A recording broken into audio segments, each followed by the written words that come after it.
আজকে আপনাদের দেখাবো রুই মাছ দিয়ে সিমের বিচি আর টমেটো দিয়ে ঝোল তরকারি রান্না করার বিচি। মাছগুলো দিয়ে নিলাম, দিয়ে এখন লবণ দিয়ে দিব। মাছটাতে একটু রসুন বাটা দিয়ে দিব, তেমন একটু জিরা বাটা দিয়ে দিব। মাছটাতে একটু মরিচের গুঁড়া, হলুদের গুঁড়া আর একটু তেল দিয়ে দিব। দিয়ে মাছটা যেহেতু রুই মাছ সেই জন্য তেল দিয়ে দিলাম আর সব মশলা দিয়ে দিলাম। আর এইভাবে মাছটা মাখলে কোনো রকমের গন্ধ করে না, আর তরকারির সাথে খেতে খুব মজা লাগে। এখানে আমি আগেই তেল দিয়ে দিচ্ছি, তেলটা গরম হওয়ার জন্য মাছগুলো দিয়ে দিচ্ছি।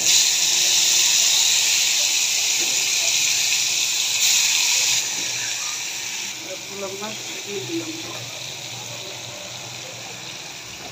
যেটাতে মাছ মাখছিলাম সেটাতে সিমের বিচিগুলো দিয়ে দিব, টমেটোগুলো দিয়ে দিব, পেঁয়াজ কুচি দিয়ে দিব, রসুন বাটা দিয়ে দিব, জিরা বাটা দিয়ে দিলাম। এখন দিয়ে দিব আদা বাটা, দিব মরিচের গুঁড়া পরিমাণ মতো, হলুদের গুঁড়া পরিমাণ মতো, দিব ধনিয়ার গুঁড়া পরিমাণ মতো, দিব লবণ। এখন সবগুলা সামান্য একটু তেল আমি এখন একবারে তেলটা দিয়ে দিলাম, দিয়ে এখন সবগুলা ভালো করে মেখে নিব। আর এইভাবে সবগুলো মেখে নিলে ভালো করে দেখা যায় মশলাগুলো তাই তরকা দিব।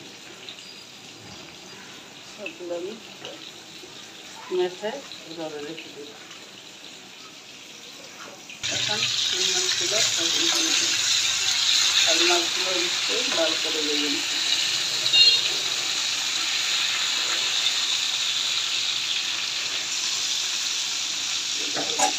মাছটা ভাজা হয়ে গেছে, আমি কড়াই গরম হয়ে গেছে, এখন কড়াইতে দিয়েছি।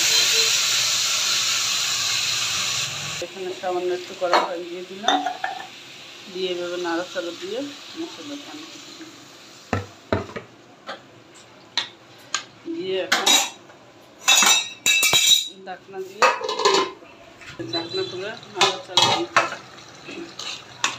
নাড়াচাড়া দিয়ে দিলাম। আর ঢাকনাটা খোলা রাখবো, এই যে নাড়াচাড়া দিয়ে দিলাম, দিয়ে এখন গরম পানি দিয়ে দিব পরিমাণ মতো, দিয়ে দিব একটু লবণ, 4-5টা কাঁচামরিচ দিয়ে নাড়াচাড়া দিয়ে দিব বাদাম মাছগুলো দিয়ে নাড়াচাড়া দিয়ে দিব, দিয়ে ঢাকনা করে তরকারিটা নাড়াচাড়া দিয়ে দিব। এখন ধন্যবাদ। যেমন দেখতে পেয়েছে আমার তরকারিটা, অবশ্যই সবাই কমেন্টস করবে।